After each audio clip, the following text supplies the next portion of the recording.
about motherhood. 1 minute, you're mom of the year. I love you, Mommy. Then the next, not so much. From bath time to bullying, from potty training to puberty, parenting is full of challenges. But one thing is for certain, you are not alone. Welcome to Modern Mom Probs. I'm your host, author, mother, parenting expert, Tara Clark. Join me while we tackle today's modern mom problems. Dyanne, welcome to the show. Thank you. Thanks so much for having me again. I'm excited to see you. Welcome back. I hope that you had a fantastic summer. It's been a great year. Very fun summer. Very fun 4th of July weekend. So awesome. It's all good. Hope you did too. Yeah, we did. We went to my uncle's house. We went swimming and ate way too many hamburgers and hot dogs and had a great time just like spending time with the family. So it was really wonderful. Thanks for asking. I appreciate that. Great. Yeah. Yeah. So you are a mother, an executive, a former teacher. Tell us a little bit about yourself.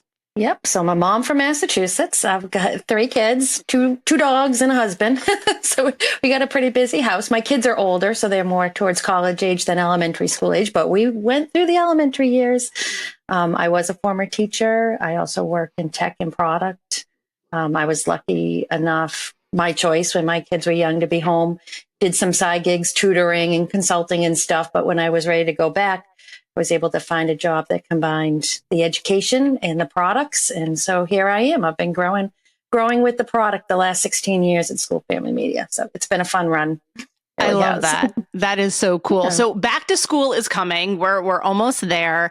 It could be a very stressful time for parents for many reasons. It's stressful because you're sort of sad that the summer's coming to an end. You're stressful thinking about what to buy. You're stressful thinking about how am I going to pay for all of it? Like there's so many thoughts that are, and like getting back into the routine again. There's a lot of things that are swirling through the minds of parents. So what are some of your best tips on how parents can prepare for back to school? Yeah, we keep hearing how stressed they are. We just did our annual survey and it's up. It's over 60% of people. They're just stressed out about going back. It's kind of crazy. But our best tips, I'd say like a lot of talking about it, a lot of planning. I hate to say it because nobody wants to rush their summer, but it's probably time to find out what the first day of school is, what's the actual date, and start planning backwards from that. If we have summer work to do, nobody wants to be doing that the week before school. Plan that out, maybe a week or two before, start the school schedule, getting up a little bit earlier, checking out where the bus stop is, that kind of stuff, just to make everybody comfortable. I found school lunches, school snacks was a great way to get the kids involved because they like picking out what they're going to have and it doesn't seem as stressful as all the work and studying. They can do the fun things to get everybody back in the mode. And I think the things that they do at the school are super important too. I know nobody wants to go back to school before we have to go back to school, but if they have a back to school bash or meet the teacher or pick up your supplies, I just think it's great for the kids, especially if they're going to a new school. Just saying, this is the door we're going to go in. This is the hallway you're going to walk down. This is the classroom you're going to go to. So just kind of starting to talk about it and getting them ready so it's not a big shock when it's time and not a big, huge adjustment. Kind of ease into it, make it a little less stressful. I love the idea of a dry run. Yes. And you hear so much from them. Like you don't think about from their perspective of what's going on. Like, who's going to be at the bus stop? Well, let's go find out who's going to be at the bus stop. Any new kids in the neighborhood? That type of thing. It's great. Yeah. So shopping for back to school can be fun with getting new clothes and new shoes and like all like our shiny new supplies. There's nothing I love more than like a brand new notebook and like opening it up and having like the brand new clean pages and like nice new pens. So I understand the joy of that. But given the economy right now, families might be feeling a little stressed about back to school shopping. What do you think about that? Have you found that? Does that seem to be the case? Definitely. We definitely heard that. Like I mentioned the survey earlier, we have a lot of parents saying they were stressed about the financial aspects and also some concerns about product on the shelf, just with all the talk of the tariffs and such. We haven't seen that playing out, haven't seen it, but people have expressed like, what if I shop late, am I going to be able to get what I need or what I want? So we've heard that. So we've heard a lot of people saying, I'm going to shop early And we did. The shopping on Teacher List doubled in June. So July and August are still going to be the big months for people shopping, but they're definitely shopping earlier. Getting good deals is either usually shopping early or shopping late. And people are a little stressed. If I wait, am I going to be able to get what I need? So I'm doing it now. There's some big deals going on right now with Target Circle Week and Walmart Days and Amazon Prime. So that's driving some of it. But even before that, we saw people, trying to get ready and get stocked up on what they need. And even some doing shopping in different trips, right? So I'm going to budget and I'm going to spend a little bit in June, a little bit in July, a little bit in August, so I don't get slammed with it all at the same time. So we're definitely seeing people adjust how they're approaching their back to school shopping. Yeah. To make it a little less stressful and a little easier. That makes so much sense, because when you have several kids, let's say you have 3 kids with 3 different teachers and then need 3 different backpacks and 3 different lunch boxes, that really adds up. And then you probably are running all over the place, this store, that store, Foot Locker, all the different things. Definitely. Which is why we like our online shopping, right? And why our tool is so great for those items that maybe you don't want to be walking through the store with 3 kids trying to pick out pencils and pens when, they're pretty much commodities. So maybe we can order those online, pick them up in store, and then walk around the store and shop for the sneakers and backpacks and the fun stuff. Yeah, absolutely. I remember last year I went back to school shopping with my son and my friend who was his friend's mother. And we had how many kids did we have? We probably had 5 boys with us all together. And I just remember it was just chaos. We went to the store. There were hardly any supplies left. We couldn't find anything that we were looking for. The boys were all like, I don't even want to go back to school. This is the worst day ever. Why are we here? Why are we doing this? And I was just thinking why are we doing this? Exactly. It sounded good in theory. My girlfriend said, let's go. And I was like, yeah, that sounds like fun. Let's do it. So we all piled into her car and we drove to Target. And there was nothing left, and the boys were melting down. And I was like, "This wasn't fun. This didn't sound like fun. I don't know why. This isn't an event." Yeah. I don't know why I thought this sounded like a good time. We'll skip the shopping and just do lunch next time. 100% yes. We're actually better off just staying at her house, having the boys swim in the pool while she and I just hang out and eat snacks. That's the better choice. Use me as an example. Happy. Yeah. Don't do what I did. Don't go back to school shopping with your friend thinking it's going to be fun with 5 boys. It's not fun. It's not fun. Go swimming instead. Do something different. Go to the park. Sounds like a plan to me. Yeah. So, Dyanne, what are some of your tips to both save money and make back to school shopping a little bit easier? A little bit easier. Yeah. So you definitely want to get the list, because most schools publish a list, right? So you want to be able to get what you actually need. We don't want to be buying things that we don't need.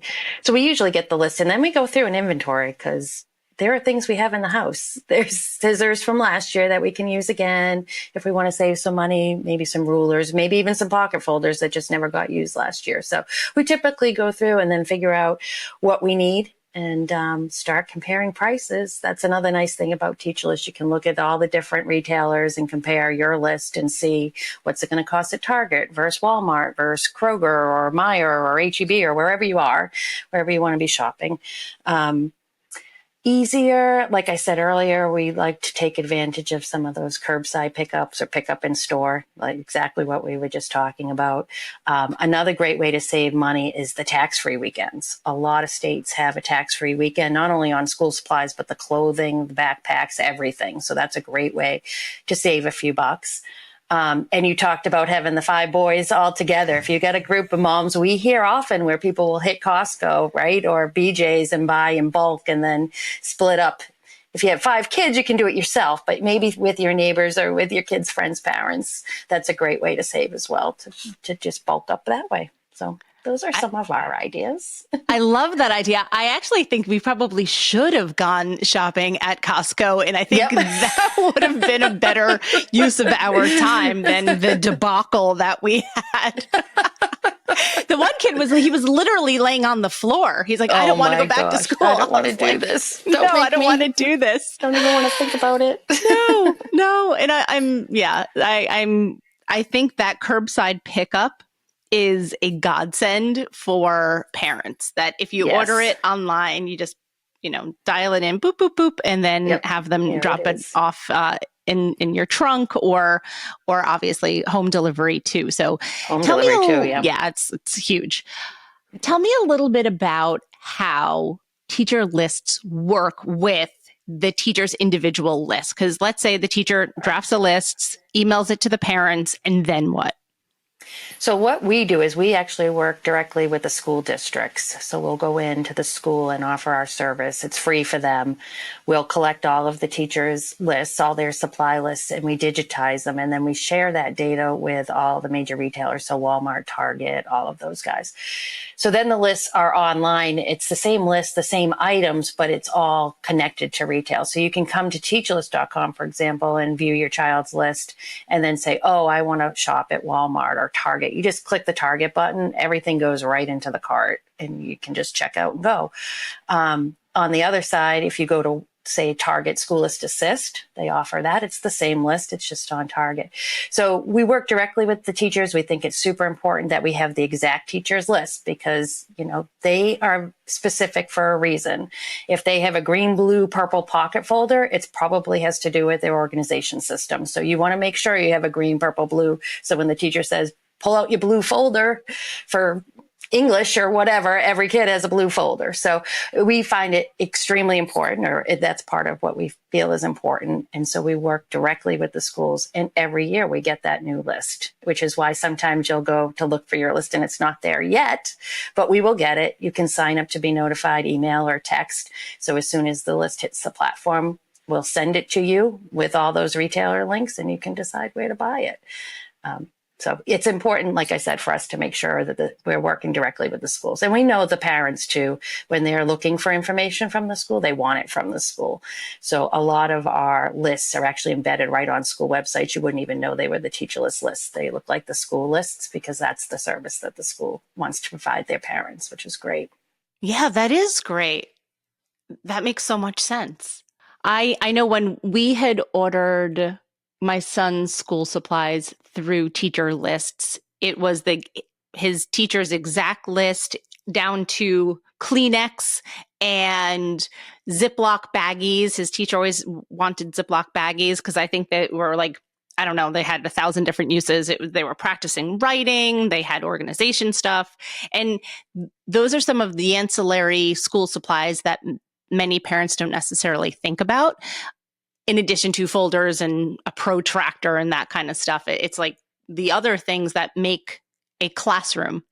Yeah, and we're seeing more of those things on the list. There were funds called ESSER funds that were given to the schools during COVID, and a lot of them used it for things like supplemental supplies, but now those funds have run out. So we're seeing the list get a little bit longer with some of those other things like the Clorox wipes and the Kleenex wipes and the hand wipes and even like seat sacks that go in the back of the kids' seats where they can organize all their supplies and stuff, like if they don't have enough room in their desk. So yeah, we're seeing all sorts of things. Play-Doh, a lot of Play-Doh, which is fun. You see all sorts of like the basic stuff, the crafty stuff, the organization stuff. Like they need a lot of things for their classroom, and it's great when the parents can help out, families can help. They spend a lot out of pocket. Yeah, they do. Absolutely. I wish my son had the seat organizer because that would have really come in handy. Yeah, they're cute even for home. They just hang right on the back and they have pockets to put the books in and all the supplies and such. They're cute.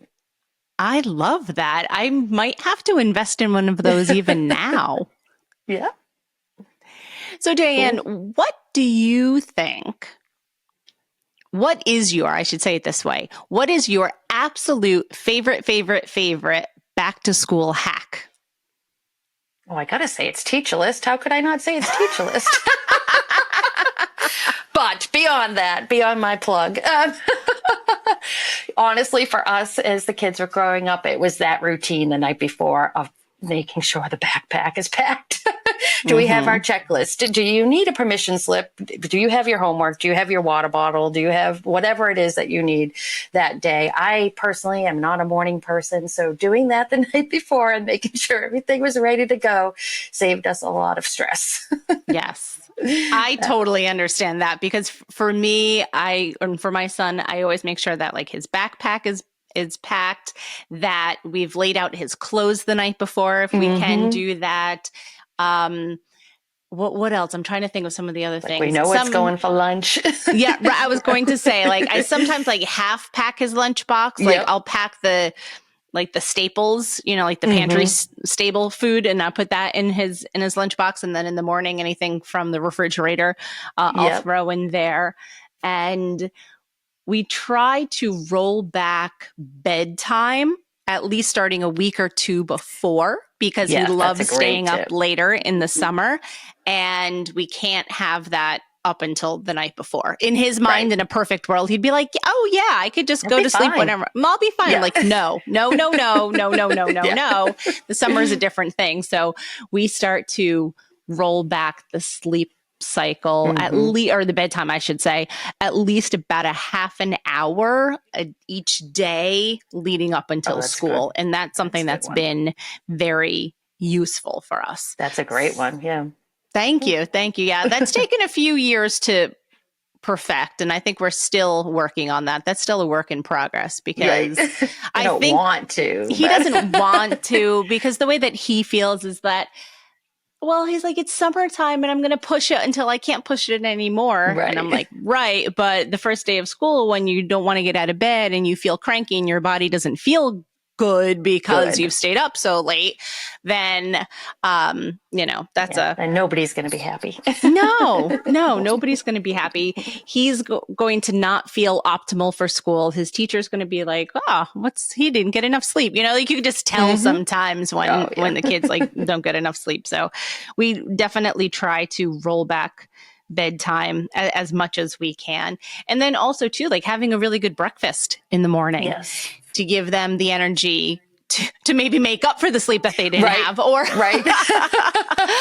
just to give them enough energy to get them at least to lunchtime and be able to focus and think clearly. So those are some it's different when you're at school and you can't just eat whenever you want, right? So it's like if you don't have your breakfast, you're waiting.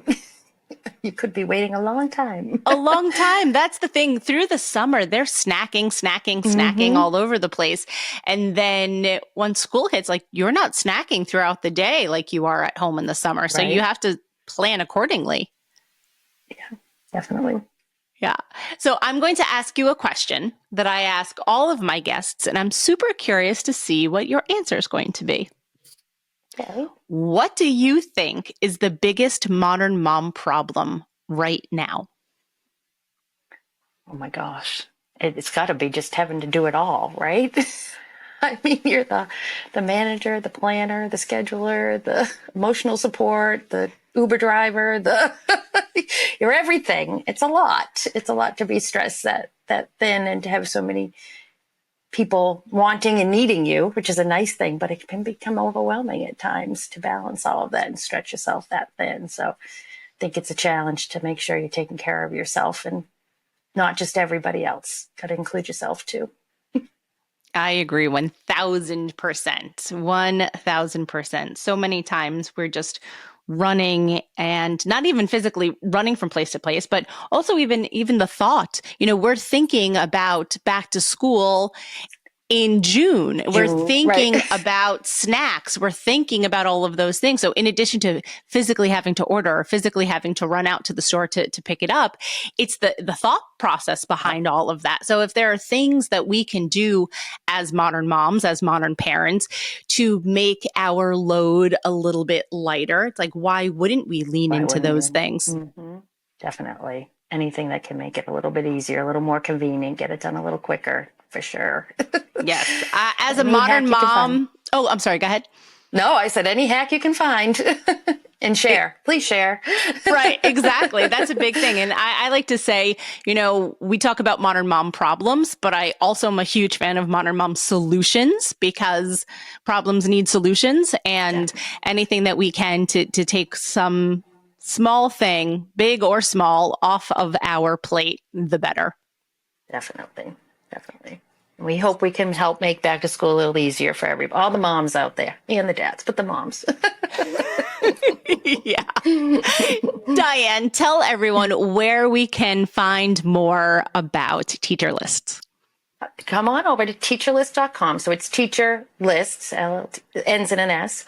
Not only can you find your child's supply list, but we have a ton of articles about how to get ready for back to school. We have checklists, we have lunch ideas, we have specific articles about, kids that are anxious about certain things. So come check it out. Hopefully you can get some information that'll help make everything a little bit easier for back to school. That's what we're all about.